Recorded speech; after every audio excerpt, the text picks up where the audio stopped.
when the world's too dark of a place to be, and you need an escape from reality.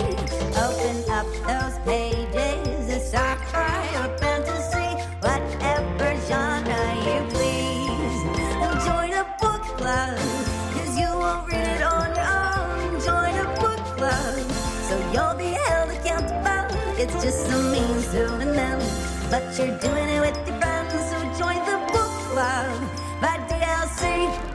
Hello, book clubbers. Hope you're dancing. Hope you're having a great week. Pleased to see you. I'm Jeff Kanata. I'm here with Lana Bushinsky. Hello, Lana. Hello, good morning. I'm so glad that you always do the initial intro because I need your energy to calibrate myself to bring the energy sometimes, you know? Yeah. We're here, we're in it, ready It's to read. early, and hey, we had a special week, the two of us. Lana and I met in person for the first time. We've been friends virtually for years now. Yes, 2019, 5 years. 5 years? It took us 5 years to meet, even though we once lived in the same city, no longer. But I traveled to Seattle this week to go to the PAX, and we had a wonderful weekend together. It was so delightful. Yeah, there's been a long-standing promise for Jeff Kanata to make pancakes, and we had a little slumber party with a couple other pals, my husband and another good friend of ours, Danish, and we had pancakes, and let me tell you, Jeff Kanata does not disappoint on the pancakes. I can flap a jack. You know, it never hits quite the same when you say it that way. It was a great time, but we got a lot to get into this week. 2 meaty chapters of the Bonehunters, chapters 21 and 22. This is our penultimate week of this book. What? It's crazy to me. We only have one more 2-chapter plus the epilogue week, and then we're on to book 7. Crazy. I don't know how to handle that, but we got a lot to get into, and we always like to start the show with a non-spoiler topic. We love it when you suggest those and you send them in to us at dlcfeedback@gmail.com. But this week, Lana has one. Lana, what would you like to talk about to start the show? I do. This one comes from the old backlog of my own brain bank. My question is about, we're reading some very big books. Yes. And they are exquisitely written. My question for you is, would you rather read one book per year and remember everything in perfect detail? Or would you rather read 100 books, but ultimately remember nothing about them? Well, this is a fascinating question. The reality of my life is that I have the worst of both of those, where I read one book a year and remember nothing. So either way, it's a win for me. Either way, I'm improving. So something beneficial has happened. But Exactly. I mean, reading 100 books per year and remembering nothing about them, I guess, this is where I start getting into, what if I took notes about them? Is it just that I don't remember it? I have to defer to my journal. The book is notes. You know what I mean? If only I could write down what I was reading. But then you read your readings and you don't remember what you wrote. Mm-hmm. Oh, it's the curse. It's the monkey paw situation. Mm-hmm. But which one? Is there one of those things that feels more natural? I am inclined to go with the 100 books and remember nothing situation, because if I can read at that pace, then I can reread books that I don't remember and have the joy all over again. And it doesn't take too long. It doesn't take up a huge portion of my year. Mm-hmm. And so I continually get that delight of rediscovering something that I liked the first time I read it. I think this is kind of another way of saying quantity over quality, but I think that there's a min-maxing cheat hidden inside it that I would want to exploit, which is, if I can read that many books and just power through them, but I don't remember anything, as long as I'm enjoying it at the time, man, that would be a delight to be able to read that many books and enjoy them. Mm-hmm. It is nice to be able to recall things, especially with perfect clarity, as this question posits. But I would like to have more experiences rather than just one perfectly recalled experience. What about you? When I first thought about this question, I would have given the same answer. I think perhaps the chapters we read this week have like changed my opinion somewhat of being like, a show would be nice to remember with perfect clarity. But also in general, I feel like my memory is so bad. It's so bad. What is not seen here is just the absolute array of Post-its that sit around my desk so that I know what's happening at any given time in my life. Yeah, but here on the book club, you have an extraordinary memory. I'm always using the cheat sheet, and you're just off the cuff, off the top of your head, just basically remembering what you read. It's like I need the seed. As soon as I have a seed, I can like fall, or like a thread, I can follow it back to its origin. But if you're just like, remember in a bubble, I'm like, it's not there.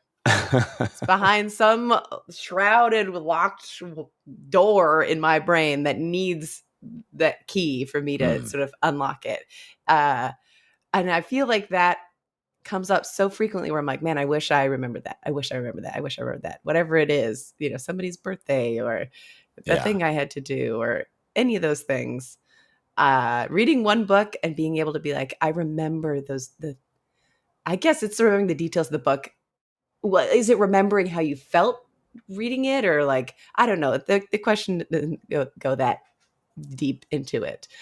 But I think then you would get yourself into my personal hell, which is you would have analysis paralysis as to what the book for the year will be.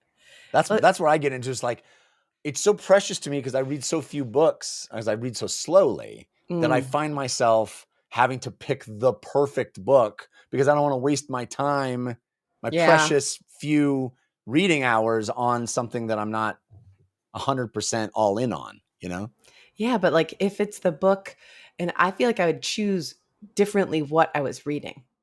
I think that if I could remember all books I read with perfect clarity, and I would be reading like physics textbooks. Oh, delightful. Ooh, my life is enriched with knowledge. Well, that's interesting. I'm curious what our listeners would choose. It's interesting to me that you picked the perfect clarity one. I do think maybe one's life would be better impacted by actually recalling the details forevermore, right? But I also think that, drinking from the fire hose gives you those moments, like live in the now, and you get to live in the now and just have the joy and then set it down and go, I don't know what happened, but I loved doing it. Yeah. If it's, you retain like the memory of it and the feelings of it. Yeah. I would pick that the latter. It's not that you set it down and you're like, what's that thing? It's Yeah. See, I'm telling you, I was tainted by the chapters this week where I'm like, I want to be able to recall exactly each different thing from these scenes. That's a good segue. Let's jump in and start with chapter 21 of the Bonehunters. So spoilers starting now. We start the episode. We start the chapter and the episode. Our episode. With Felicin the Younger. She is Shaik Reborn, and she's just living her best life. She's living a life. The scenes are so interesting because it feels against her will, but you see like she like coming into this space of, you're Shaik Reborn, we're going to be here at your every whim. Yeah. And her, like, there's like a critical sentence somewhere in there where she's like, they are here to do that, I guess. Why not let them like really test these waters? Let me just do every whim. And it's like, well, yeah, there's your slippery slope into just embracing this excess. Embracing this excess, embracing this role you were fighting against for so long. It's like, hey, if you're gonna worship me, let's do it right. Let's really worship me. You know? If you're gonna worship me, you know what? I like medium rare. Exactly. Yeah. It's good to beat a king.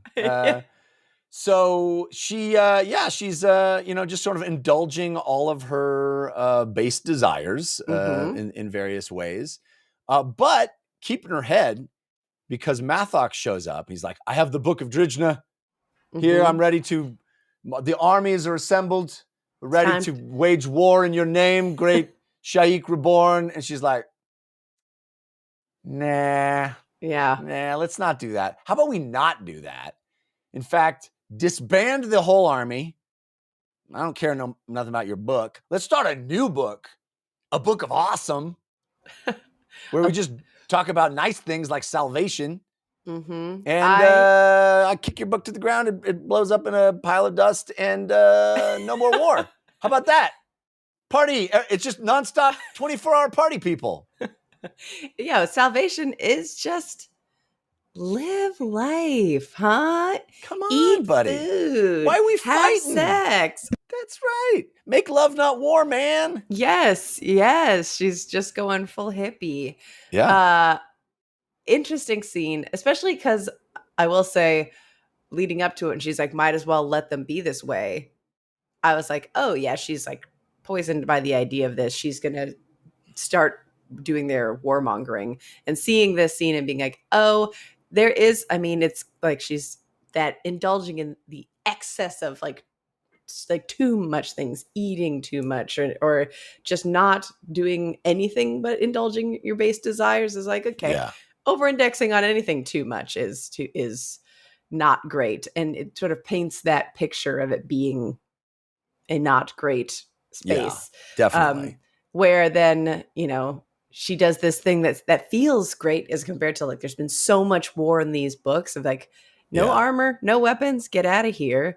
And then they just leave. But then suddenly, these people who have been at war for so long, it's all they know. They've been the enemies. They've been hiding this book and running through. They immediately go and run into, Paran's host now. Yeah. And they come across as more noble. Yeah, it's interesting. Yeah, I mean, Mathok is basically like, oh, I like war. I'm out of here. And she's like, you're not going to war with anybody? Let's go, army. And you're right. And then he shows up and meets Ganoz, and he's like, hey, Ganoz, I surrender. He's like, what? Why are you surrendering? He's like, I'm disillusioned. We're not having a rebellion anymore. It's boring. I just want to fight. All she wants to do is have fun. Ick. And Ganoz is like, all right. And he's like, you know what you should do, Ganoz? You should go murder her and kill everyone over there. They won't even stop you because they're just partying all the time. And we'll stop it. And he's like, oh, I can't do that. And Mathok's like, I can't do that either. And Ganoz is like, I knew I liked you, buddy. Yeah. I do. They're immediately like, hey, I surrender. But also it's like, it's not surrendering so much as like, I just want to fight. Yeah. Like I'm ready. I want to switch sides and you're the fighting side. Let's do it. Mm-hmm. So there's like this interesting edge on sort of both sides. It's like, man, you're just living for war. That's not great. That's sort of an excess of itself. That ironic that you're like, you're just not doing my kind of excess. But then coming and immediately sort of allying yourself with the people that were like, yeah, we like Ganoz right now.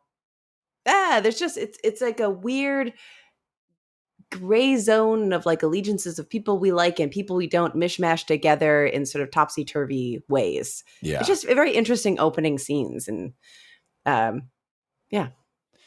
And then of course, Ganoz is like, hey, give me that artist dude.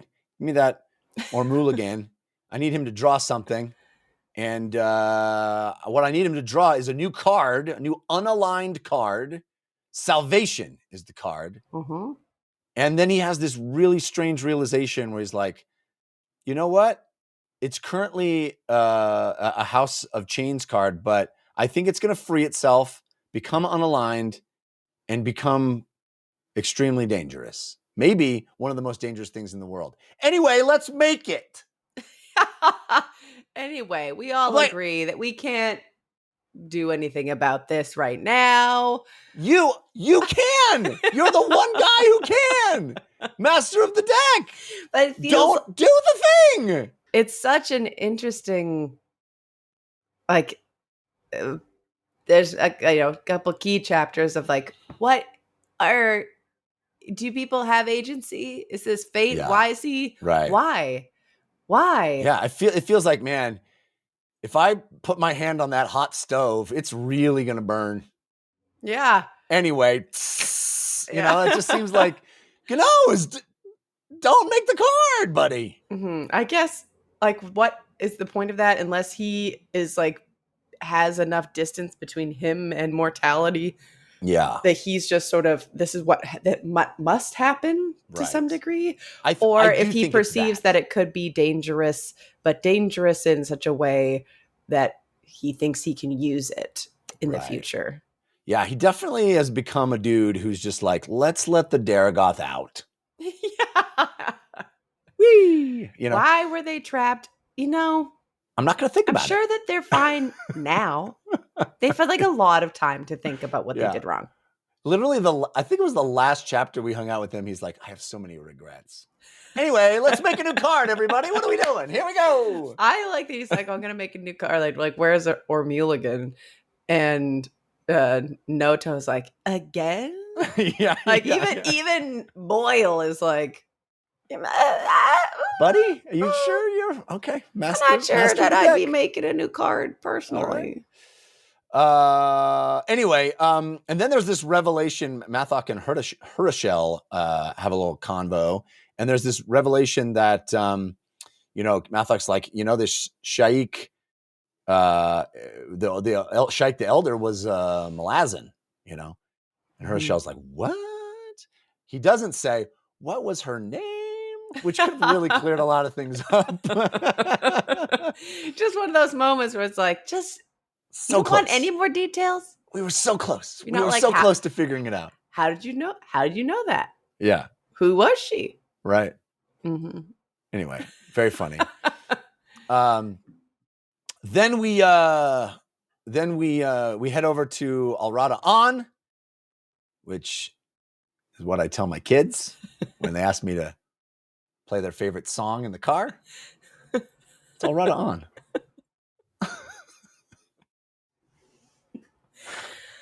I can't not hear it every time you say it now. I'm like, you know what? You know what's all right on? This joke in my brain. This is one of the things that Lana learned about spending an entire weekend with me instead of just a few hours on a podcast. And that is, it never gets old for me. It doesn't stop. It don't let up. It never stops. Yeah. Can't stop, won't stop. Anyway, so Alrada is, pretty upset that there's some horrible stuff happening in the Sepik Kingdom. Mm-hmm. Pretty awful. Pretty things. brutal. Yeah. And they're on their way with Terlak Veed and Ikarium to what we thought was a showdown with Rulad. We maybe made that assumption. Yeah, I think that we definitely just made that assumption because we know that Rulad likes to get killed. Who Rulad is wants to just die and have this be over, but who possessed Rulad is just a maniac. So yeah, but my interpretation of this, and you can correct me if I'm wrong, is that this is a pretty savvy plan. Is that they're like, hey, we've been throwing bad guys at this whole Shadow Throne problem. They think of themselves as the bad guys? Did I say bad guys? I mean, like badass guys. We've been throwing warriors. We've been throwing a whole bunch of, our best and our brightest at this, trying to take back the throne. Which is funny because from the defender's position, they're like, why are they sending us this garbage? You'd think they'd send us their best. Yeah. Well, they're saying, their dudes are dying. Why don't we just go find champions, the most awesome people and throw them at it? Mm-hmm. Seems pretty smart, actually, I thought. Yeah. Then it's like not even our people, just people that we're promising not to kill.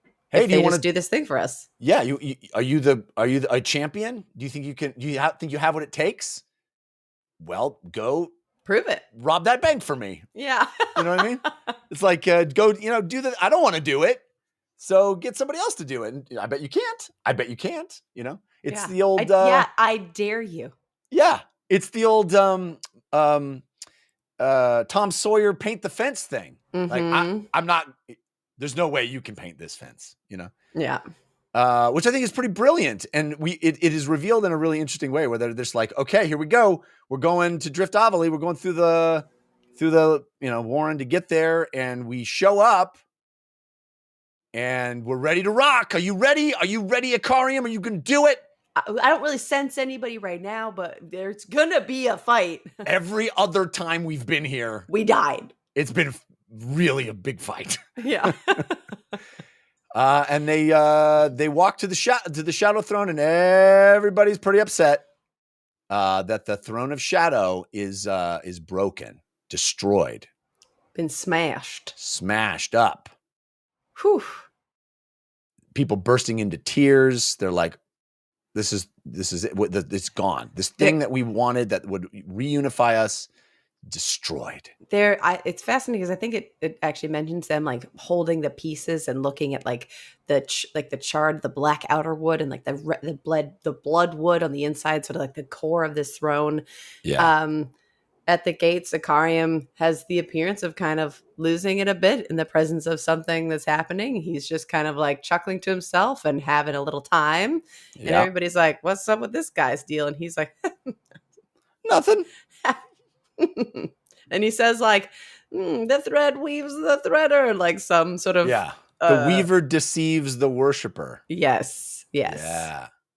So nobody wants to interrogate that sentence. They're like, this guy deceives, not us. Anyway, let's go. He was really sick. And then bamf, Shadow Throne stands there like, got him so good. I got him so good. Shadow Throne seems like almost annoyed by it. Shadow pops out. Always. The throne's totally intact and fine. He was like a careful weaving of his Warren's magic of Shadow and Makra to be able... Shadow and Brainworm, Yeah. Mm-hmm. Yeah. To like hide the thing. And he's like... impressed with himself of being like, this careful thing. My skills have been perfectly honed for exactly this moment. Yeah. Idiots. Suckers. They think it's broken. It's so not broken. Mm-hmm. But then Ikariam looks back and gives him the old winky winks. Give him the old one eye, like, you and me, buddy. I got you. I see you. I like that it's like Shadow Throne sort of described as like being in the mouth of the cave, like, you still out there, buddies? And Ikariam's like, knew it. Woo! I think we had talked to Steven Erikson at one point very early on. And I think we were talking about Dungeons and Dragons or like sort of the origins of tabletop, and his GURPS play and he mentioned something about that when they were playing, they realized that illusion is like the most powerful magic.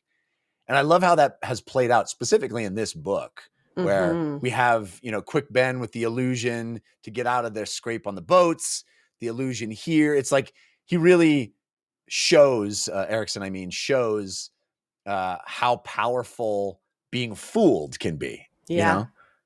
It's cool. Agreed. All right. So then we head over to Fist Keneb and adjunct Tavor, and they are worried about these sorcerer kings of the Shal Morzin. And they're like, if we keep on this boat path, we're going to run into these sorcerer kings, and they are bad. They are powerful. Even Quick Ben probably going to get whooped if he tussles with these three sorcerer kings. And Runthurvian says, well, there's this thing we've been working on. We did know you were coming. That's why we got here in the first place. We made you this like sick door for you. We made this. We've been like, a few of my friends got together and we've been crafting and oh really cool. How long have you been working on this? 2 years. It's like, oh, that's What? intense, buddy. That's intense. Okay, obsessed much? Yeah. Very strange. I thought it was cool. I thought it was awesome that there is this group of people that, see this, I don't know, premonition or whatever. They divine this purpose and they start planning for it for this moment. Mm-hmm. The culmination of all their efforts over this prolonged period of time is creating this enormous gate into the Warren that will be big enough that you can sail ships through it. Yeah, and not pretty not rad. one boat, but like their whole fleet. Yeah. And it is a gate into, of course, the Beast Warren, Yeah. Tog and Fanderay's zone. And they're like, yo, it's not going to be like a comfortable ride. It's going to be pretty brutal, but it will save us it's months. Quick. It's fast. Yeah. It's the fastest, no faster way than the Puppy Dog Zone. Yeah. It's very interesting. It's strange, not in a way where I'm like, that's weird that's written that way. It's strange in that this people that like another moment that's like so fate driven. Like the threads through this chapter, it's interesting. There's like a sign, there's like a sentence later that's like, don't mess with mortals. But juxtaposed with the rest of the chapter, which feels like, it doesn't feel like anybody's in control. This does feel like a couple of chapters of just swirling chaos in a lot of ways.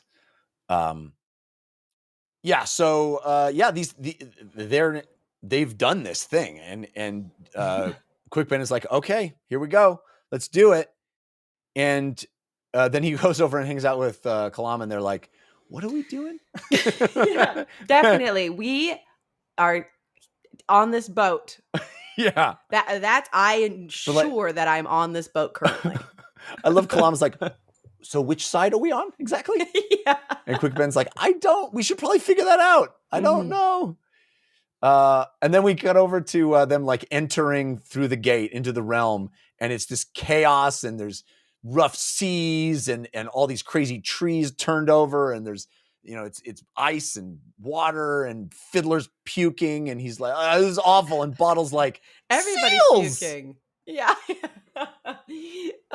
Like everybody's puking. I forgot Bottle was the one who was excited about the seals. Makes sense. Yeah. He's going to go live in their brains and just like be swimming in the water while everybody else is throwing up overboard. It's the coolest. It's the coolest end of that scene where he's just like, Fiddler's like, oh, well, tell me something good. And he's like, there's seals.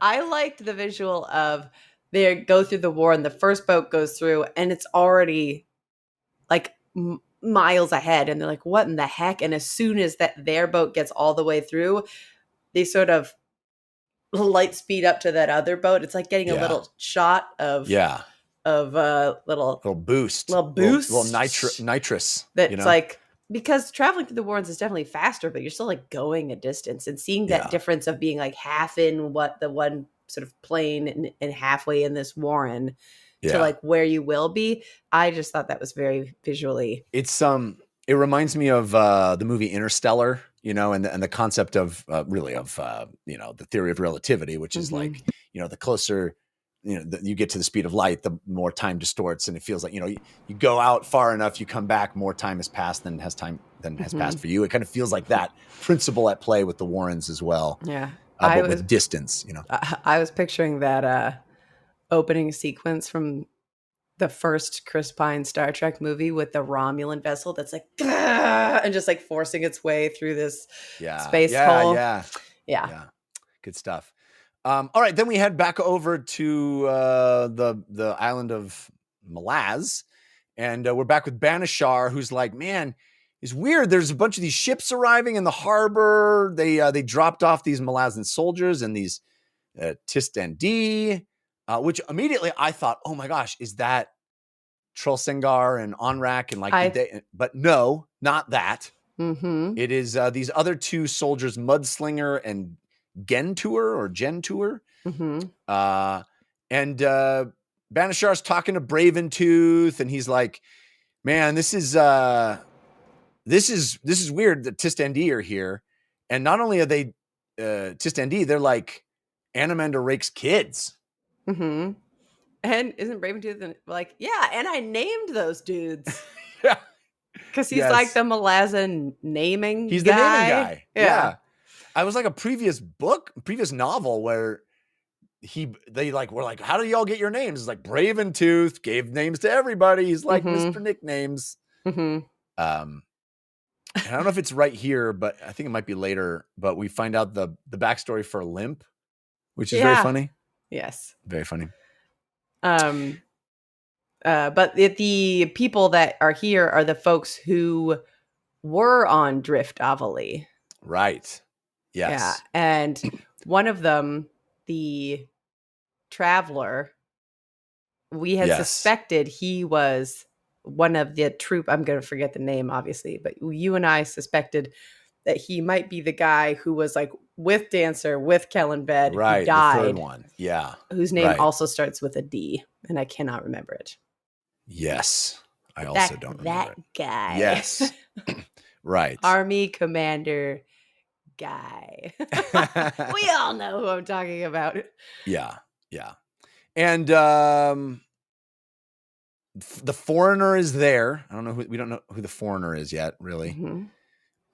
And then we kind of pop over to a boat with Cartheron Crust on it, who's the guy that faked his death. We know that. And he's also the one that brought Urko's brother. Yes. Yeah. And brought Kalam and Pearl on his ship that one time when Pearl like dumped Kalam over the side. Mm-hmm. Yes. And he was the one who was under Pearl's Makra. Right. Influence. The whole boat was. Yeah. But he was. Right. That was back in Deadhouse Gates. Yes. All right. So the Malazan Imperial Fleet get out of Tog and Fandare's warren. They're coming by this Jacatican? Jacatican. Like the Vatican. Like the Vatican, but the Jacatican. I get it. Who can make a rainbow? Cover it with dreams. Mm-hmm. Jacatican can.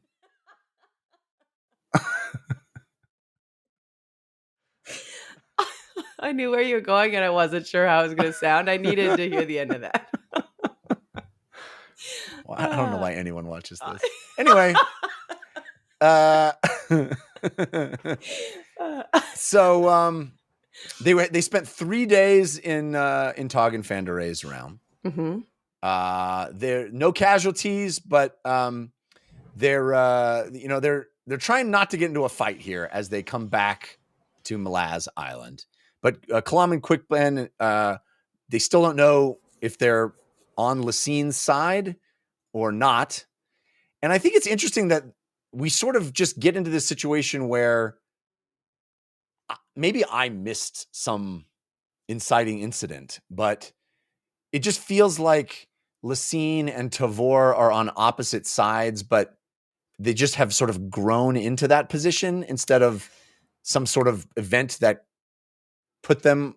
I mean, the event, I think, was one of the things that we noticed in the epigraphs happening about there was this, it's like Lassine weirdly saving face and trying to make her people not seem incompetent and instead spin it in such a way that she's able to still, like foster a more fanatical agency among sort of her subjects, for lack of a better term.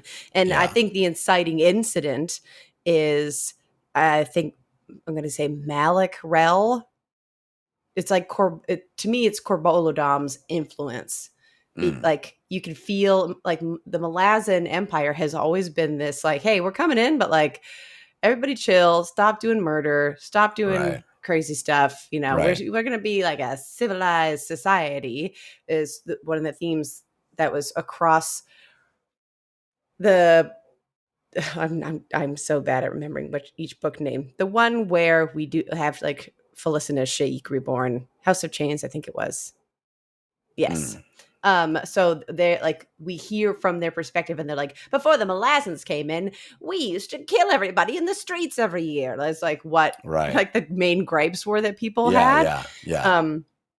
And now Corbolo, who's been like part of that world, has silver tongued his way into being like, listen, Pormqual, he is actually the only noble person here, and it was others' incompetence and others Right. backstabbiness. The Wiccans. Yeah, It was the right. Wiccans who were Yeah, bad. the foreigners. The foreigners are the problem. Mm-hmm. If only we had some sort of real life lens through which to view this fiction, you know? Yes, exactly. If only there was an example. Oh well. Anyway, luckily nobody acts that way in real life. I know. These is another couple chapters of just making me feel like so sick of being like, oh no. Yeah. These are the people that our world is like, and it's the worst ones. It's the worst ones. So to me, it's just sort of like they've been away at war, and they're coming back to their own society, being changed by the people that they were at war with, and those same kind of sentiments that they've been fighting against and trying to stabilize are now seated in their home. But interesting unfolding of the next chapters of like what that energy really feels like. Yeah. But that's the sort of inciting incident, as I can see it, is Corbolodom has been working in the background to get people to his perspective. I think that's accurate. Yeah. And clearly we see that in the upcoming chapter with Pearl, where he's like, man, Lysine, what are you doing with these Chumbawambas? Yeah. These guys are not good guys. Meanwhile, though, we've got the ships passing, and Stormy has a great idea. There's always one guy who takes the joke too far.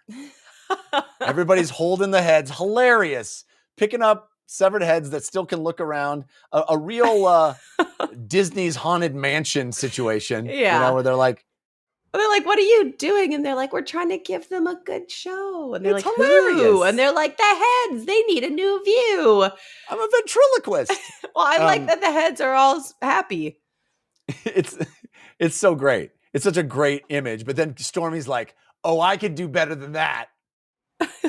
Watch me poop. Is that what Stormy did? I thought he was like immediately sick to his stomach. Stormy was like, I gotcha. Here's a show. Fiddler's sick to his stomach. Bottle runs off is sick to his stomach. But Stormy is the one who drops trow and sticks his rear end over the side and is like, look what I can make. They call this the boop deck for the reason, baby. Yeah. And everybody thinks it's hilarious. And so they all join in. All the heads are just grinning away. So much fun. All the fun we had, all pooping. And there's a lot, and everybody lines up, and there's just this cheek parade, squeezing loaves over the side. To each their own. To each their, you got to have fun. You got to, you know what? We work hard, we play hard. We poop hard. That's the 14th Army's motto. So then we we go back over to this sort of commanding officers, Fiskenneb and Renthurvian, and they're like, should we stop the pooping thing that's happening? And he's like, let the kids have their fun. But aren't they also like, what are those two guys doing? And they're like, another type of release. And they're like, okay, well, stop those guys. And he's like, oh man, I hope they're done before I get there. That's the best. I hope they're done before I get there. It's also, so funny. Was it all the pooping that set the mood? Like, what a time. What a time. Yeah. To each their own. Well, then we have this revelation that Renthurvian is like, BT dubs, there's these Toblakai that used to become so powerful that they became Warrens. And I was like, that seems like foreshadowing. If only there was a Toblakai that we were familiar with that's getting extremely powerful. Mm-hmm. Yeah. Alas, they are but a memory of this land. Yeah. So, Renthuvian's like, I don't think the 14th Army is strong enough to fight the entire Malazan Empire. And if Tavor and Empress Lucine are going at it, it's going to be bad. Mm-hmm. So back to Kalam and Quick Ben, who can't sleep. They're and Tavor shows up and she's like, "Hey, Quick Ben, go over to the Salanda, travel by Warren, pick up some people, Fiddler, Bottle. We're gonna play a game." And he's like, "What? Now? A game?" And he's like, by Warren? He's like, Taysharon's like right over there. She's like, "Oh, are you saying you can't do it?" Yeah. And he's like, "I can do it." And she's I'm like, "Good." Quick mother flipping Ben over here. She's like, "Okay, well, chop Yeah, chop." chop chop. And like, I love, we're going to play a game. And everybody's like, "Oh, man." And then they go get the people on the other boat. It's like, gather them. Like, "What are we doing? Playing a game?" And they're like, "Oh, man." And they finally get Fiddler and they're like, "It's game time, baby." And even Fiddler's like, "Why are we doing this? No." Yeah, there's like this kind of foreboding, ominous, like we shouldn't be messing with this feeling to me. But then nothing quite comes of that. Everybody's like, "I don't know. And then Fiddler's like, "All right, if we're doing this, we're doing it right. Let's get wasted." And and everybody must drink. And this is one of those scenes where I was like, I don't know what is I'm supposed to get out of this necessarily. I know there's a lot of information dumped on me, but Fiddler is the pure idea of let's play a game where I make up the rules and you guys don't know the rule. Like I can't play a game like, how do we even play a game like that? Mm-hmm. I'm sort of already like, I don't even understand. Well, to me, I'm like, oh, it's tarot reading. Right. Right? It is. And it ends up being that. The only thing that's odd about it is calling it a game in any way. Yes. But that, I mean, that is what it looks like when I feel like somebody's reading tarot. It's like, "Ooh, you got the upside down cups." It's like, "Oh no, not the upside down cups." Yeah. Somebody out there is yelling at me and saying that's a good thing or something. I don't know. But like, and he's like monologuing through it in this sort of drunken, aggressive sort of stream of conscious, like, "That's bad for you, good for her. Here's what do you need? You need that card and you got it. Good." It's like this kind of insane. It's like show that he puts on. But this is one of those scenes that's like the critical scene that I'm like, I wish I could remember every single detail of it. Yeah. And for this particular group and for like it is like, is anybody have agency? We're in this war among the gods. The mortals are here being like, "We don't use us." And then you're like, time to play a game where we just channel the whole deck and like telling the future / telling your fate with like perfect accuracy. Yeah. And then things immediately start coming to pass. It's like, what is the reality of your existence here, mortals? Yeah. And is it that you are just channeling the magic so you know things and you're almost godlike because you're a bridge burner now, bone hunter? Or like, it just has questions about sort of magical deity status of these people and what can they do? I have no doubt that a lot of this is parsable and you can sort it all out and it has direct one-to-one ramifications for the future, or foretelling of the future. Mm-hmm. But my biggest takeaway was that there's one card at the end that is face down, and they're like, "Do we flip that one over?" And Fiddler's like, "No," and he leaves. And then Tavor and to Amber are there like, "We should flip it over. Let's flip it over." And they flip it over, and it's the Knight of Shadow, and it's clearly Troll Sengar. It's a guy with a spear. So I felt like that was kind of the big, at least that's what I took away from it, is like Troll Sengar is a card that to Amber did not paint specifically, like just in the deck on its own. Yeah. And so there's a couple things that I don't know if the partner doc there is like walking through any of the individual steps. But the things that sort of strike me is, one, Fiddler sitting down immediately and being like, "To Amber, this is your deck." Okay. Yeah, but it's got cards in it that are new cards. And she was like, it's like shocked that they knew that it was to Amber, or shocked that there's new cards in the deck, whatever it is. And even in that moment, I think Tavor looks over and is like, "You did this," kind of thing, which it's unclear to me of whether or not she's surprised that they have it at all. Like maybe she wasn't the one who put it in the boot or wherever they got it in the pile of stuff, or what. But that was an interesting moment. Called out that Grub's gonna just peace out at some point by diving overboard and finding some pals in a cave or whatever. Yeah. And then everybody's just getting wasted and passing out. Bottle, who's like clearly like this is his kind of magic. It's like weird, or it's like it's reminiscent of his kind of magic. He almost immediately is like, whatever, you're fine, go to bed. And it's almost like hypnotism because he's out immediately. Yeah, he's it like feels asleep like it's under all the table. happening really fast. So even like taking shots that quickly, I don't think they would get that wasted. There's like magic swirling around everything that's happening. And then Keneb, I think, is the other one who has sort of like 4 cards lined up that paint like a really clear path forward for him, where it's like the first steps of these things have already been done. The second step is the spinning of death or whatever it is. Yeah. He's got a journey. And the one that I wish I retained but did not retain is like what Tavor's cards were and what they mean.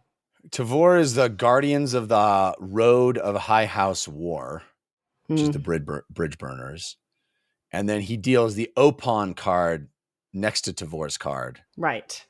And which is like, is it push? Is it pull? We don't know yet. And then we get that weird scene with actual Opon where they're like, why'd they got to use our card? Lame. You see how many times they tried to pull the card and we said nay, but then they still did it. Yeah. Yeah. So hers is like intentionally up in the air. Hers is intentionally vague. It's just, I think it's, to me, that's like her decision making is she actually serving the Empress or is she with the 14th? Which is what her sort of, I think the question presented to her when the 14th were like, you're one of us. And she was like, oh. Yeah, but I also kind of don't know what she was looking to get out of this situation. Like she has this urgency of like, we got to do this right now and get all your friends together. We're all going to converge on this one boat and we're going to do this. I don't know what she intended to get out of it. I think that like if she had gotten a card and it was like, you got an Empress and you got the High Knight of thumbs up, you'd have the like a clearer path. And I don't think she got anything that she wanted from it. Right. And I think her frustration at the end being like, oh, well, at least what's this last card? Is that going to give me anything? Right. I don't think she got what she wanted, but she got a lot of other information. What were to Amber's cards? To Amber got throne, shifting every which way, pivot, hinge card. It's the hinge card. Remember that pivot card? Yeah. We're like, what's a pivot card? He's like, shut up. She got one. I mean, to me, it is like, I think I came away from just being like, to Amber is somebody. Oh, to Amber is very powerful. I think that is unquestionable. Is she a god? Is this like a Karul situation? That's or is it like cruel? A bug situation? Oh, she's Tamber the god. To Amber, yeah. To Amber. Oh, how do we not know?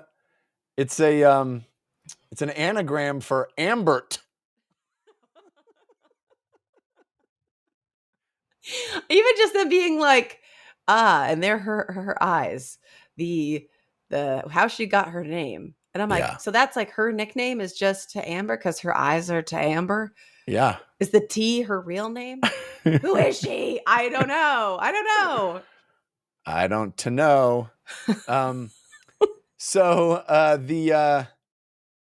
Tavor orders Keneb to command the Malazan 14th, and she's like, nobody disembarks. Nobody gets off the boat. We all stay on the boat. Nobody gets off the boat. I don't care what Lysine says. Unless Lysine is on the boat herself or something like that. Right. Not doing it. Period. Yeah. And because if we get off, the Wiccans, the Kundral Burn Tears, the Parish are all going to be slaughtered. Perish. And that's how they got the name. So then we head over to Pearl. And this very interesting scene where Pearl and Lysine, Tavor talk to each other. And this is kind of what we were referencing earlier, where, Pearl is like, I get it. I understand what you're doing here. If Coltane and the Wiccans are exalted, you're sort of diminished. You have to turn them into the bad guys and win everybody over this sort of this propaganda war that we're involved with. But he's like, why would you hang out with Malik Rel and Corbel O'Dom? The people that we were fighting the whole time. That's right. So she, there's this really interesting exchange before they even get to those two characters where, Lacine is like, hey, what do you think Tavor is going to do? She's like, it's Tavor's first move. She sounds like she's getting excited about this. She has this dark satisfaction, this excitement of what's going to happen. Mm-hmm. Why aren't we put up the flag saying everybody disembark? Nobody's disembarking. What's going on? I also don't want to gloss over the fact that this is the first scene with the Empress since Kalam talked with her way back. And she still is described as this like disembodied voice. Yes, like Pearl's like, if I look at her, she's gonna be mad about that. So I'm just not gonna face. And so she's sort of swirling around behind him. But then he does describe her like gloved hand touching the banister. So we know that she has a hand. Well, either that or she's possessed another body. Like she did, Yeah. I kind of feel like she never shows up anywhere that someone could attack her. Actually kill her. Yeah. Yeah. So anyway, she leads. Walk down the hall. Did they have any other description of her? Just the gloved hand. Yeah, he never looks at her, so we never really get a description of her. And then I remember it's specifically saying a disembodied voice or something like that. It does, yeah. It felt like her voice was disembodied.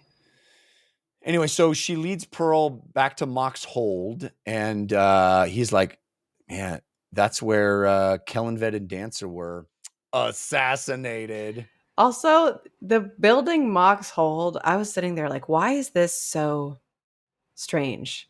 This is where the first novel starts. It is, but my brain is like Mock, like Makra. Oh, and the hold snap. is like a hold, not a warren.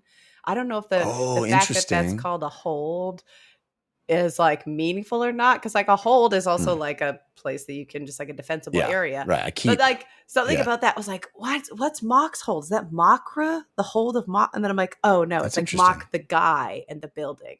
I don't know if that's meaningful, but it stuck to me this week. It's an interesting connection to make, but it's certainly a big deal place because that is where Lacine, when she was Surly, and then named her boat Surly. Sorry. Yeah, it's funny.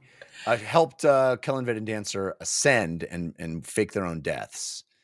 But she walks in. They walk into the hold, and Corbel O'Dom is there. Malik Rel is there, just twiddling their thumbs, twisting their mustaches, being evil. I feel like these guys are as extreme to one side as you get in these novels. Like they're pretty bad dudes. Yes. Was Malik Rel always a bad dude? He was. I think so, yeah. But that's because Malik Rel and Ralik Nom are two names that sort of, I know who Ralik Nom is. He's like asleep in a dead house. He's still sleeping. He's just so sleepy. Yeah. But Malik Rel, he's the Gistal priest. Right. But who caused the whole problem with the Book of Drijna. He's the one that gave the book to Kalam and it's like, give this to and there was all a setup to assassinate her. Yeah. Shaikh, the original Shaikh, OG Shaikh. Yes. Okay. Thank you. That helps me place him. Anyway, they want to murder Banishar. Why? I am unclear. Do you have a sense of why so many people want Banishar dead? Yeah. Well, Banishar is the dude from the prologue. Right. He's a priest. He was a priest of Drek. He found out with Pearl about Drek killing everybody all at once. And I think it's just that it's like he knows too much. And so to me, it doesn't feel like enough to me to cause all this big deal, but maybe it is. To me, it seemed more like the fact that they're like, oh, we want to kill Banishar. I'm like, oh, you know something. you're connected to Drek in some way. And Yeah. even Banishar on like this night we're about to go through, he's like, this is the night of the worm, which I think was the festival that they used to kill all those dogs at. Right. The old dog killing festival. The old worm fest. Yes. So Pearl basically becomes the head of the claw. Or does he? Effectively. And he's like, you got to go. You got to send the claw to kill Banishar. That's one thing you got to do. And he's also like, interesting that I could do whatever I want with the assassins, and there's 600 of them. What am I going to do with all these assassins? So many assassins to play with. And I was like, oh, that's interesting. But then don't we immediately go into the assassin's brain? Well, pretty quickly we have a couple scenes first, but here is where Pearl is like, what do I do? I don't think I should actually listen to these guys, but I kind of don't have a reason not do it. So, okay, all right. I give the order. Go kill Banishar. But I like how Pearl is kind of struggling with his own sort of internal morality here. Yeah. Or like his allegiance. Like working with Lacine seemed good. Yeah. But then clearly people that he was like some of the people that we saw cause these tender moments with Pearl and like what they did with Felicity's body and Lion being like, you got her. Yeah, you got her, to Devore. Like we've seen a softness to him that war in particular brought out. And so immediately being like, if Lacine is working with Corporal Adam, what's happening here? Just immediately sort of change things for him. Yeah, exactly. And he's wrestling with his own like, Lastara. All I care about is my girl. My baby girl. Then we have this hilarious scene with Helen where she's wasted and she's like, why are we getting off of the boats? I want to get off the boat. And Breathless and Touchy are like, calm down. And she's like, no. And she walks over and just like, I just have this image in my head of like every movie where the person like hits the rail and just goes flops head over tea kettle, just like, whoop, and they're like, should we go get her? And they're like, they will definitely think we pushed her. And they like debate it. They're like, we're going to say here, we have to say we're going to do nothing. And like the specificity of how we say we do nothing. And the people are like, what are you doing? And they're like, nothing. And they're like, great, go away. And they're like, they're like, all right, no one knows we were here. All we got to do is go and say, hey, has anyone seen Helen? Because we sure haven't. And he's like, yeah, great plan. And they're like, hey, you next to the railing. What are you doing? It's so funny. They're like, nobody has seen us. You guys. You guys that I'm seeing right now next to that railing. next to that railing that just had a splash down below it. So then we have this odd scene with Opon. Yes. The twins that are, we are in the god's POV. And they're just mad that Fiddler was like playing their card in the card game and, quote, stole their power. Mm-hmm. And which then makes sense for like the magic swirling around this and like, not necessarily an answer to, who's in control here, but stealing the power of fate to do effectively this tarot reading resonant. Very, very cool. Yeah. Very cool.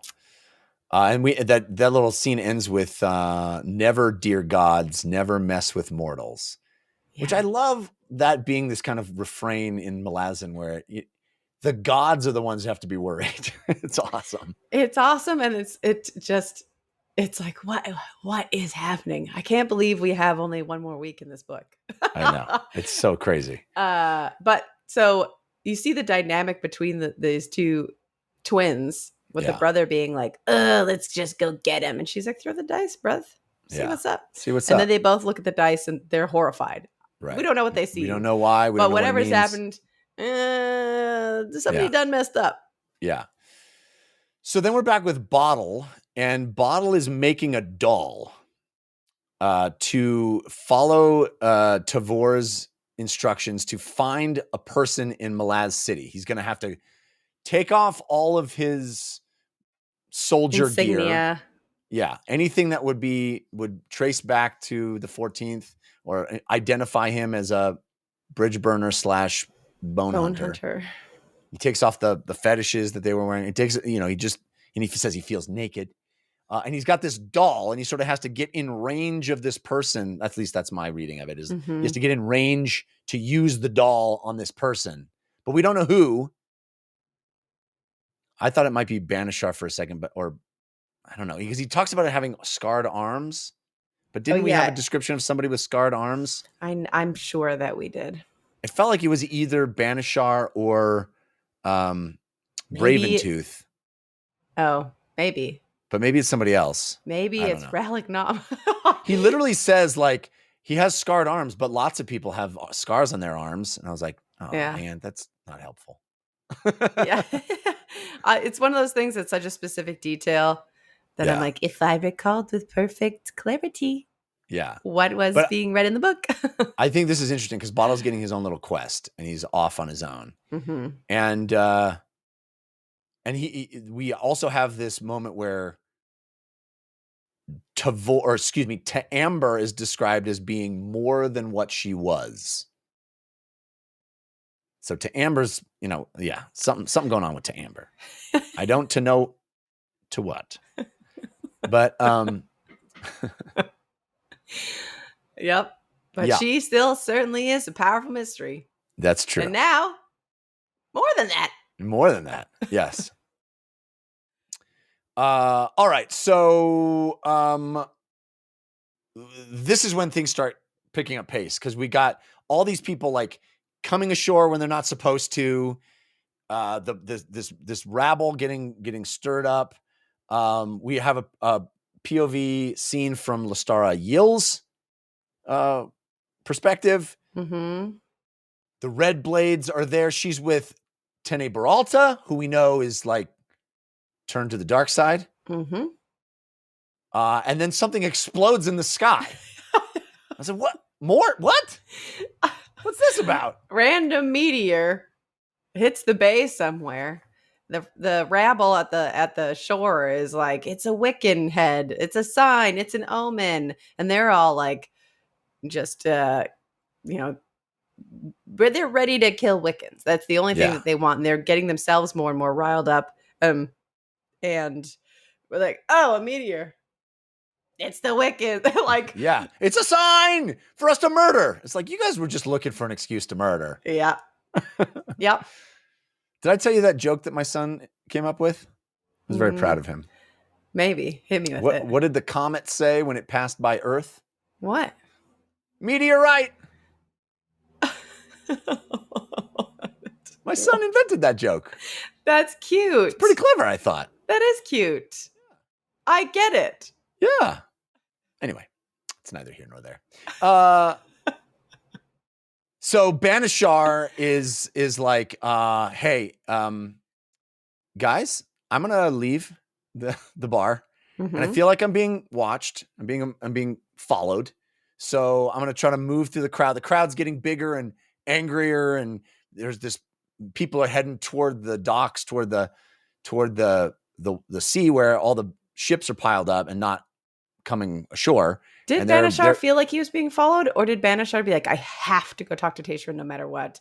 Oh, he thought that he would get killed. He said, I'm going to lose my stalker, or lose my whatever he calls it. Yeah.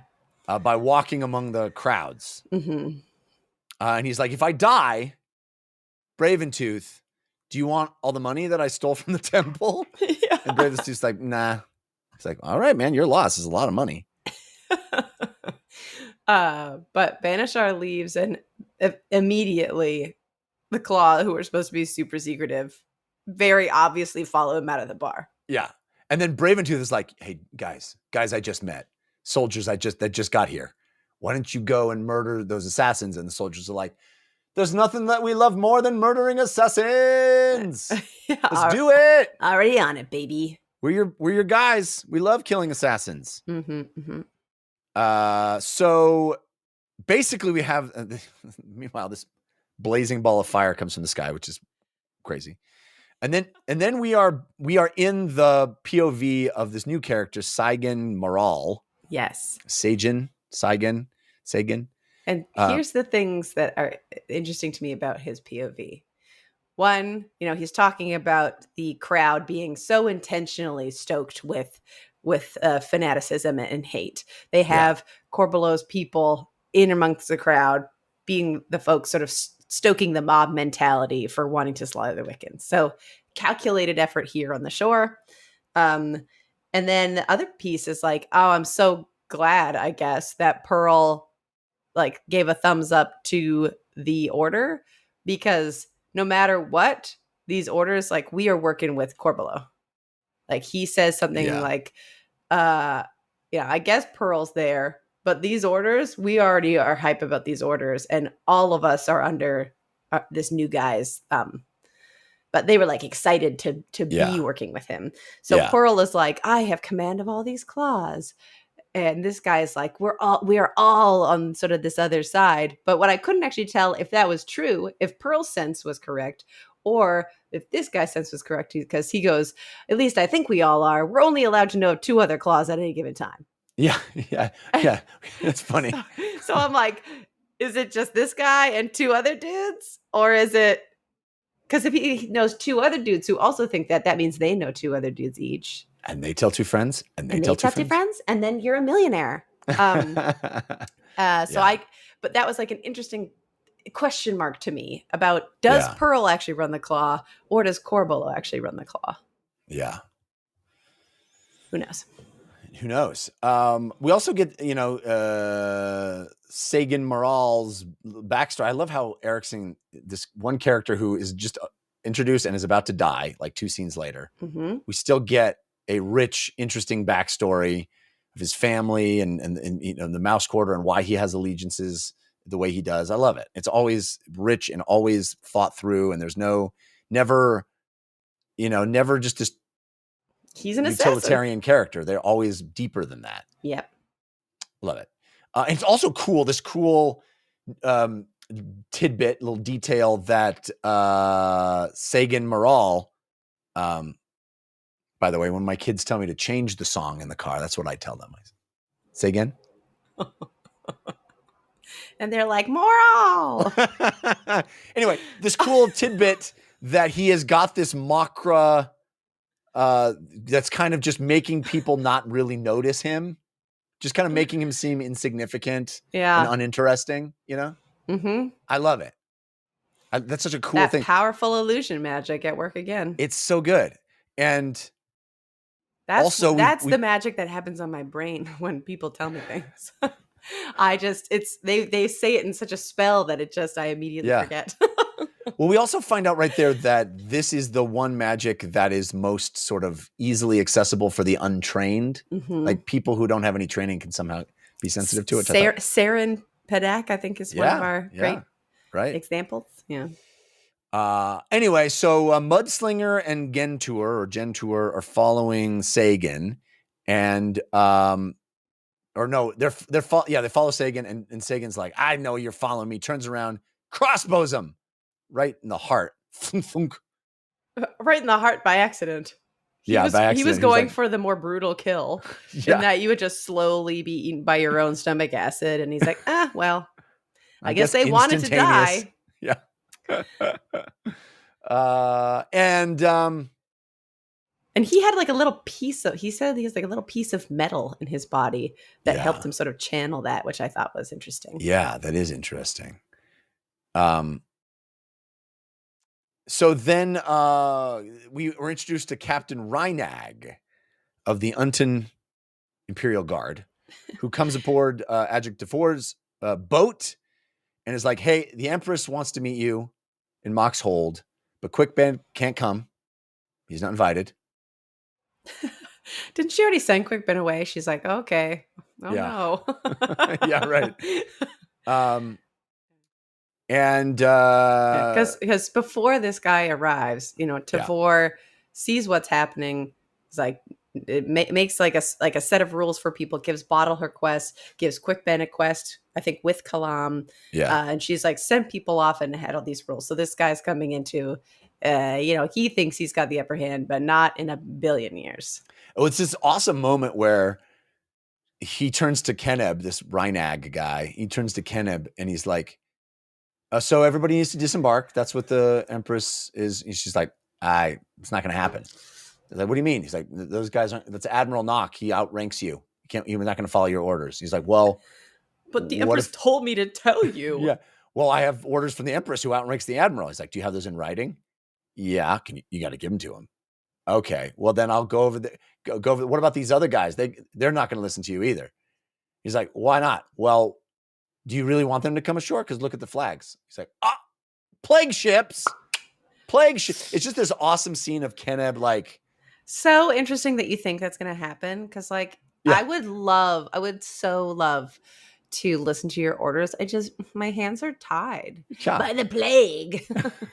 It's just an awesome, like, verbal sparring that Keneb is just like one step ahead of him every time. He's like, no, definitely. We would totally do it except for this reason. Well, what about that? Yeah, I know. I thought that too, but also this reason. Very cool. I love that scene. Keneb just so cool and competent. Anytime like somebody who feels like they're like on my team and my brain is like doing something badass, I'm like, yeah.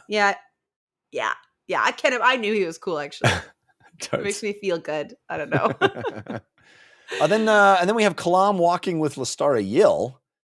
And she's like, sick lie about the plagues. She's like, I know, it's good, right? It's good. That was all Keneb. That was Keneb's idea. He's like, that was awesome. Yeah. And then they pointed out that seemed like it was the second card of Keneb's pull from the game of like the death spinning or something like that. The death spinner, yeah. He was spinning death. He's like spinning a lie, spinning a yarn about death, the plague. Yeah. And then Banishar is like, I'm feeling the Drek sorcery coming back. Feeling in my bones.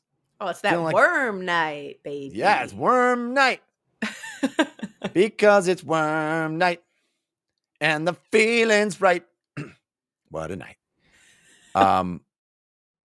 But someone grabs Banishar. Like, there's all these people trying to murder him. People murdering the murderers. He hears a scream. Someone grabs his shoulder, turns him around. Then we cut to this stranger crawling out of the sewers. I mean, I knew exactly who it was instantaneously, obviously.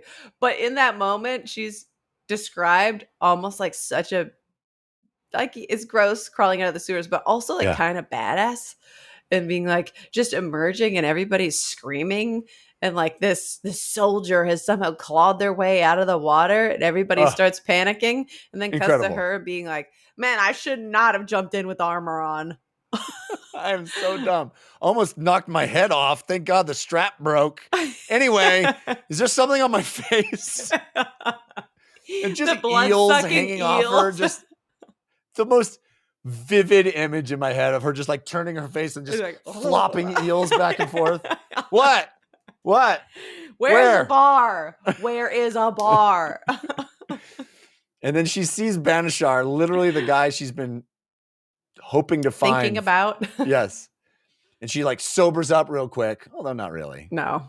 And but she also sees this claw. Yeah. Like resting that hand on his shoulder. And she's like, not today, bucko. She's like, kapow! Bam! Awesome. So awesome. And then I think we just get it from Banishar's perspective of like, okay, a hand rested on my shoulder and I turn around and suddenly there's a woman smashing some dude's head into the bricks and he's like, stop, what are you doing? And she's like, this one's mine. You she's under arrest. Like slamming his head into the ground. I want him. That like the way it was written where she's just like, everything I say is punctuated by a slam. Yeah, so funny. So funny. And then just saying you're under arrest. Like this person who has not effectively held authority this entire time has just kind of like been around and been drunk. Just been a complete screw up. Suddenly being like, you're under arrest. Your punishment is you have to take me to a bar is like so funny and ridiculous. Helen is an all-timer character. Yeah. Like all the way around. Just her entire arc, everything that she's done has just been so fun.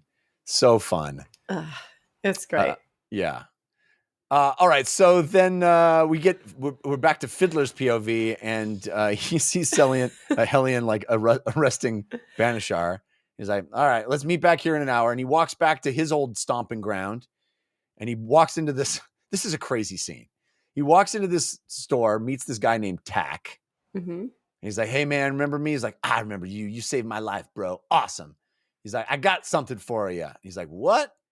I made you a sick crossbow. And he's like, you made more than one of these. He's like, no, I didn't. He's like, didn't you? He's like, yeah, I made 5 of them. I love that scene of him as the shopkeeper being like, it's super rare. I only made one. Yeah, but where are the rest of them? Just for 5 more. 5 more. And with everything. And what about this? Yeah, only one. And the other's right above you in that bucket. Yeah. It's so awesome. It's but so great. It's a crossbow that shoots grenades, basically. It's a grenade launcher. Mm-hmm. Sick. And I cannot wait till that comes back. He's like, I'm going to bring these to all my friends. I'm like, okay, 2 chapters and an epilogue. We about to blow some stuff up. Yeah. Which Stuff's we gonna also go boom. No. And he's like, I got one other thing for you. I made this. He's like, what? He's like, it's a fiddle, Fiddler. I made you a fiddle. Fiddle for Fiddler. Yeah, but bombs are free. The fiddler is $5,000. Yeah. And I like how we get the origin of the horsehair that's on the fiddle. Yeah. And it's just such a funny story. And this is also Limp's backstory. Origin story. This horse went nuts, comes running into the bar, and Braventooth punches out the horse. It lands on a soldier. Yeah, breaking his leg. And then forever he's like, I call you Limp. He's like, but you made this happen. Yeah, sucks to be you, Limp. If you don't want to be known as Limp, maybe you shouldn't have had a horse fall on you. It's like, but you punched it. Yeah, Limp. Cool. I did. And then we have another scene before it gets crazier. It gets crazier. But we go back to Helen for a second, and they have this incredible sequence. She's pulling him through the town, and she's like, I'm taking you to a bar. Which bar are we going to? He's like, she's like, we're going to that one. He's like, that's a dead house. Don't bring me in that. Yeah. That would be very bad for both. And she's like, okay, where do you think a bar is? He's like, that bar down there, the bar I frequent, it's a great bar. And she's like, a trap? Nice try, bucko. We're going around this way. She's like, this looks like a bar. He's like, that bar? Smiles bar? Like, that's Kellenbed and Dancer's bar. Like, that's, She's like, it's perfect. And I love how the Lacine, who was surly, used to be a waitress. Yes. She was a waitress at a cocktail bar. That much is true. From waitress to Empress, you know? Yo, that's the American dream. That's the Malazan dream. Yeah. So they go in, and there's witch candles. Banishar's like, this is weird. And she's like, give me a drink. And then this mob comes to the door, and the bartender's like, oh no, we unwanted personnel. I have the right to deny service to anybody by turning into a demon and murdering one of them outright in cold blood. No shirt, no shoes, no head on your shoulders anymore. That's how that works. Amazing. And it's just a wacky moment where it's like, and they look over, and the lady in the corner is like, he's nice once you get to know him. He's got a great personality. He's a Ken Rala demon or something. Yeah. So funny. Just a flex for Erikson to just do a goofy moment. I love it. And then a weird scene to end the chapter on. We go to Balm's perspective. Balm's squad. We haven't hung out with Sergeant Balm in a long time. Balm and Cuttle. This is like the Sapper Squad. Yeah, Throat Slitter and Korab, our old boy, Korab. Mm-hmm. And Dead Smell. That's right. And they're like, let's go murder some people. Well, they're like, seems like they want to do murder. We want to do murder. Yeah. It's like they're being... Let's fight. And so they're prepping, like, oh, well, what are we going to do? Well, we do have all of our bombs still. And then Korob's like, I can shoot some people. Yeah. And I could go for a shooting of people. They're like, oh, they want to attack these Wiccans for no good reason. It's like, yeah, I hate people that attack people for no good reason. Let's go attack them. We have good reason. We have reason. Yeah. Yeah. So that's how chapter 22 ends. On the precipice of drama. Drama. Yes, indeed. So we only have 2 chapters left. And then the epilogue. And then no idea what's coming. No notion. We're 90% through this book, and I have no idea how this is all going to shake out. I'm not even confident that there will be a fight. Because that's the other thing. As soon as people saw the plague ships, they started scattering. People started panicking and running. Yeah. But then they came back and they're like, oh, we know what to do with plague ships. We burn them down. And so they've all scattered to go get different weapons and then come back to the shore. Yeah. Well, I do think we're going to have this confrontation between Tavor and Lysine. I'm excited. Very excited for that. I'm very curious how that's going to play out. But yeah, it seems like they're going to meet up and we're going to be like, are we going to work it out or are we going to have a problem? Mm-hmm. And so that is one of the other things we didn't really touch on. Sorry, random little details. We sort of talked about it. So Pearl in the scene, Empress, shows up at that T-shaped table with the bros in the room. And he's like, what are you doing? And then Corbulo and Malik just sort of like do the talking. And the Empress is just kind of like. Yeah. Not saying no, but not saying yes. Yeah. And so like, it what's seems up with like that? Yeah. She has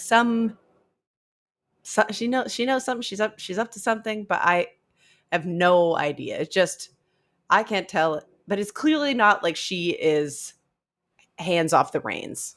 Yeah. Or she didn't seem lost. She just seems mysterious and mischievous and many plans on plans on plans.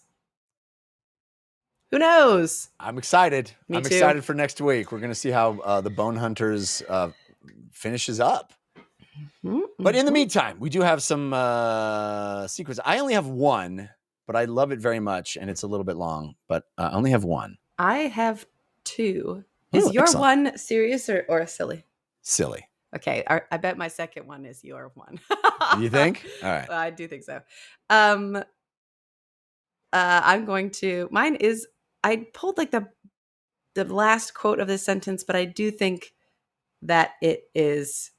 I'm going to read the longer thing for the context. Cool. So this is the very start of chapter 21. We're with Shaik reborn, Fellison Younger. As if her soul was a vast cauldron, one that demanded filling, yet was in truth bottomless. They fed her, constantly, and she was growing heavy, clumsy, with folds of soft fat, beneath her breasts and on her hips and behind, the underside of her arms, her belly and thighs. And, no doubt, her face as well, although she had outlawed the presence of mirrors in her throne room and private chambers. Food was not her only excess. There was wine and rust leaf, and now there was lovemaking. There were a dozen servants among those attending her whose task it was to deliver pleasure of the flesh.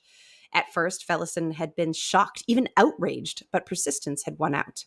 More of Kulat's twisted rules, she understood that now.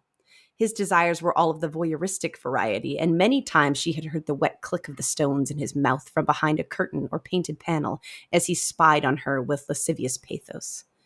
She understood her new god now, finally.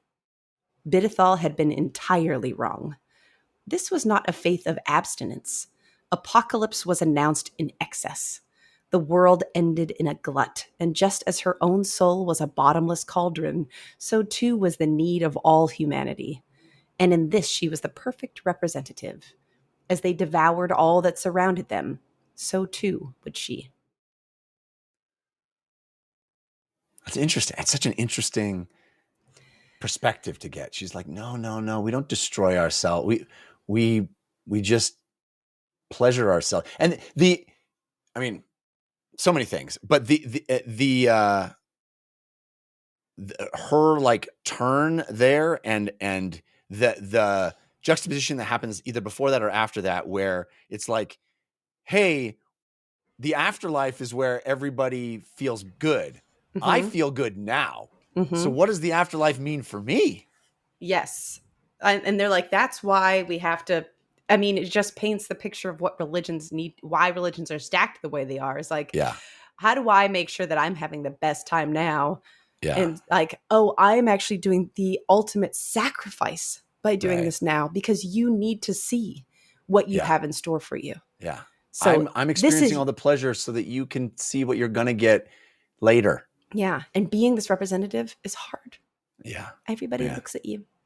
And I just like that it sort of grounds her turn from like being a part of this cruel world and the things Bidethal did to her into, no. This Bidethal had it wrong. Right. I'm doing the opposite of that. Yeah. It's not. But the end is the same. Yes. So interesting. Yeah. All right. Mine's a goofy scene. This is Helen and Banishar. Yeah. Is this the one you picked? Oh, yeah. It's so good. Banishar says, "This is madness, Sergeant. Let go of me. I can explain." "Save your explanations. I got some questions for you first, and you better answer them." "With what?" he sneered. "Explanations? No, answers. There's a difference." "Really? How? What difference?" "Explanations are what people use when they need to lie. You can always tell those because those explanations don't explain nothing. And then they look at you like they just cleared things up when really they did the opposite. And they know it, and you know it, and they know you know, and you know they know you know, and they know you, and you know them, and maybe you go out for a picture later, but who picks up the tab? That's what I want to know."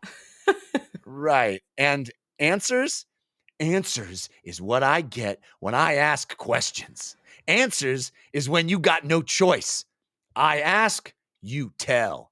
I ask again, you tell some more. Then I break your fingers because I don't like what you're telling me because those answers don't explain nothing. "Ah, so you really want explanations? Not till you give me the answers." "So what are your questions?" "Who said I got questions? I already know what your answers are anyway. No point in questions, really.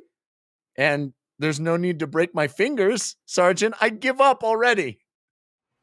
So fun. That scene is so great. Like swirling, that is the exact section that I had highlighted as well.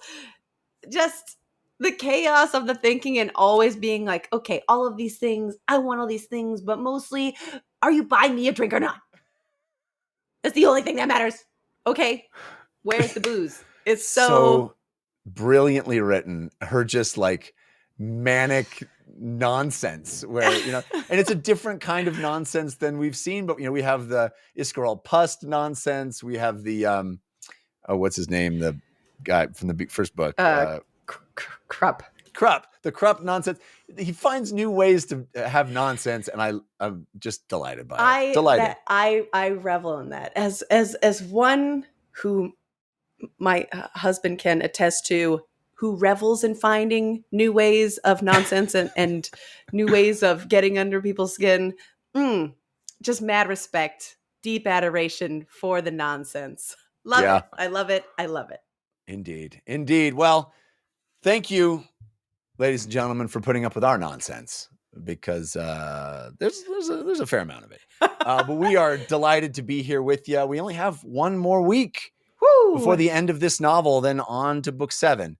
Hope you are back with us next time. Please continue to send those topics for the beginning of the show. And don't forget to dance. When the world's too dark of a place to be, and you need an escape from reality, open up those pages, it's sci-fi or fantasy, whatever genre you please. And join a book club, 'cause you won't read it on your own. Join a book club, so you'll be held accountable.